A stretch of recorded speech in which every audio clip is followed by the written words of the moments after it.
Hello दोस्तों, कैसे हो आप सभी। तो आज की इस वीडियो में हम हिस्ट्री का जो टॉपिक है वैदिक सभ्यता, उसके ऊपर हम चर्चा करेंगे। जो ये एमसीक्यू है आपके सभी प्रकार के कॉम्पिटिटिव एग्जाम्स के लिए महत्वपूर्ण है। तो चलिए शुरू करते हैं। आज का जो हमारा प्रश्न है, किस देवता के लिए ऋग्वेद में पुरंदर शब्द का प्रयोग किया गया है।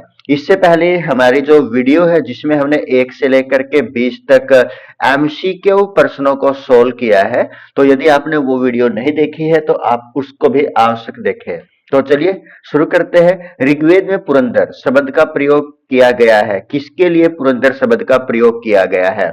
यानी कि यदि हमें देखना पड़े कि जो पुरातात्विक व साहित्यिक स्रोत है जो कि वैदिक सभ्यता के बारे में या किसी प्रकार की सभ्यता के बारे में हमें बताते हैं, तो उसी में से हमारे पास जो तुर्की के पास जो बोगाजकोई के अभिलेख प्राप्त हुए हैं, जिसके अंतर्गत जो वर्णन किया गया है, किसका किया गया है, इंद्र का किया गया है, वरुण, उसके बाद मित्र और नारद, इनका वर्णन किया गया है। इन चार का वर्णन जो तुर्की के पास जो हमें अभिलेख प्राप्त हुए हैं, उन अभिलेखों की जो जांच की गई है वो कब के आसपास की गई है, 1400 बीसी के आसपास की गई है।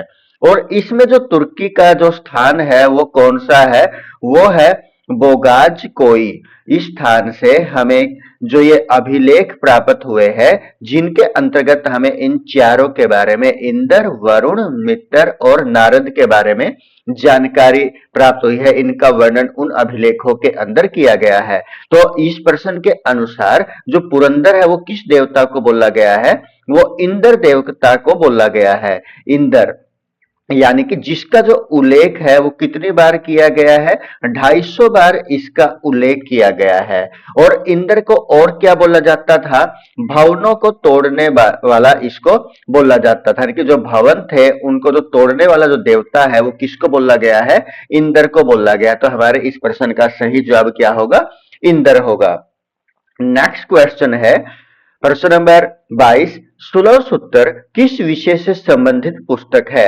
यानी कि इस पुस्तक के बारे में हमने बताना है कि जो ये 16 सूत्र है ये किस विषय से संबंधित पुस्तक है। तो इस प्रश्न का सही उत्तर क्या होगा, ज्यामिति से संबंधित ये पुस्तक है। प्रश्न नंबर 23। अष्टोमा सदगम्य यानी कि जो ये पंक्तियां कहां से लिखी गई है, ये उपनिषद से लिखी गई पंक्तियां है। प्रश्न नंबर 24। आर्य भारत में बाहर से आकर अधिकतर कहां बसे।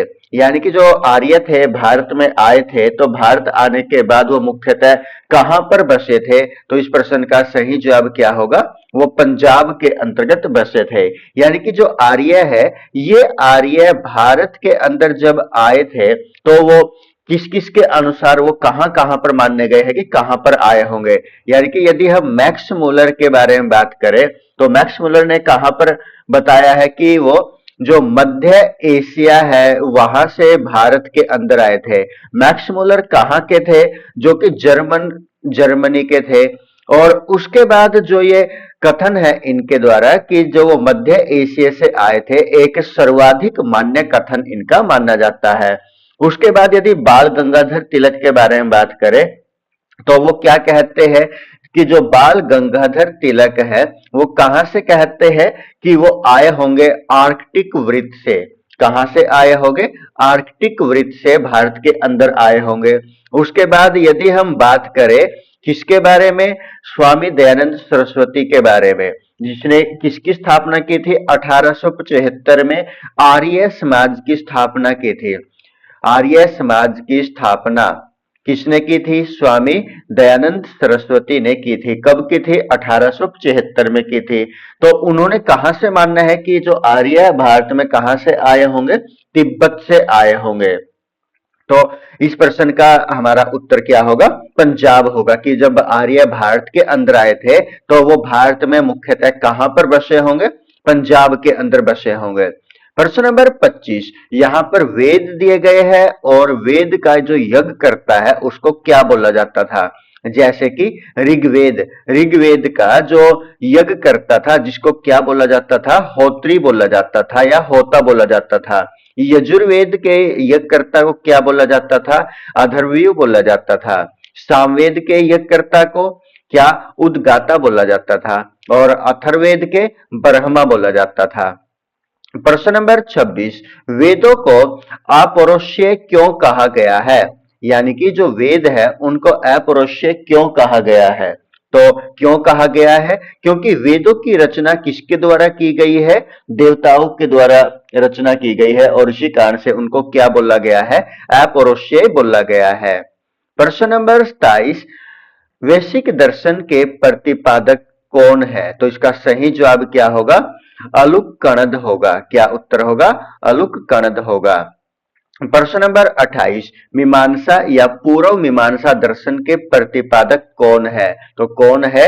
जेमिनी इसके प्रतिपादक है। प्रश्न नंबर 29, वेदांत या उत्तर मीमांसा दर्शन के प्रतिपादक कौन है? इसका सही जवाब क्या होगा? बादरायण होगा। क्या होगा? बादरायण इसका सही जवाब होगा। प्रश्न नंबर 30, ऋग्वेद का कौन सा मंडल पूर्णतः सोम को समर्पित है? यानी कि ऋग्वेद का कौन सा मंडल है जो किससे संबंधित है? सोम से संबंधित। तो इस प्रश्न का सही जवाब क्या होगा? 9वां मंडल होगा। जो 9वां मंडल है, सोम किसको बोला गया है?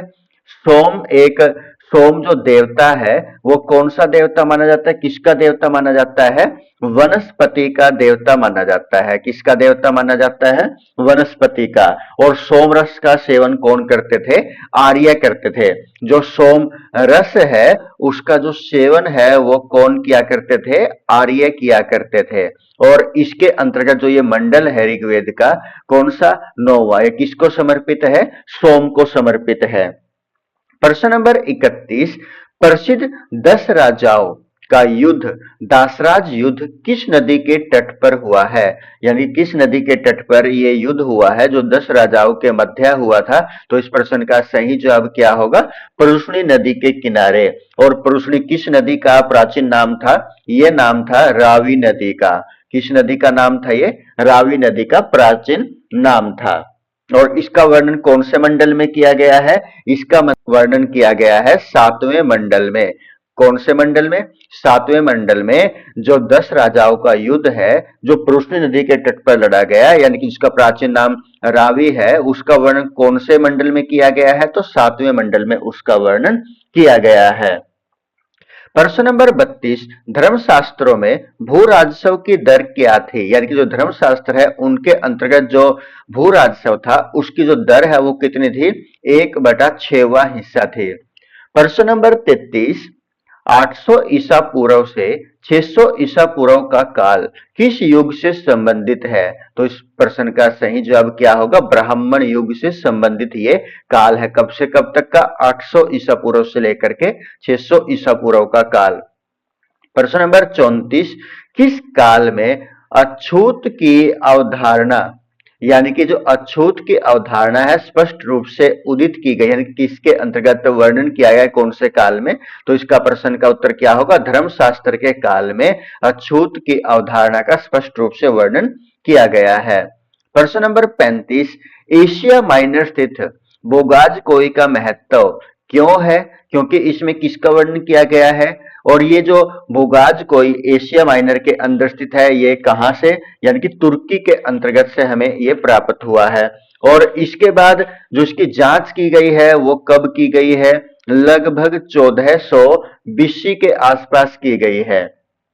और इसमें जो वर्णन किया गया है 4 वैदिक देवताओं का किया गया है। इंद्र का, वरुण का, मित्र का और नासत्य का।